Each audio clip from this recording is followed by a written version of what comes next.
Degan odamni ham ko'rdingiz mana. Fermerlarimiz Xitoy paxta navlarini yetishtirishda asosiy boshdagi 3 ta top xato qilishadi, ya'ni yerni noto'g'ri tayyorlaydi. Yerni noto'g'ri boshqarish bo'ladi parametrlarni. Bundan tashqari ekish chuqurligini noto'g'ri ko'p chuqur qo'yib yuborishadi. Mahalliy navlarga o'xshab 4-5 sm bu xato. Xitoy paxta navlarida 2-3 sm eng normal optimal muhit chuqurlik hisoblanadi.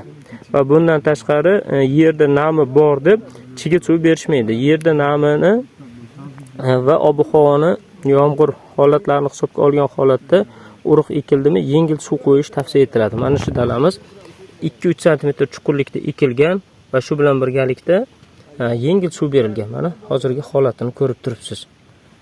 10 kunlik natijamiz mana shu. Fermerimizga bitta to'g'ri tavsiyamiz orqali qanaqa ko'chatlarga ega bo'lganligini. Butun bir dala hududimiz mana shunday ko'chatlarni sifatli holatda unib chiqqan.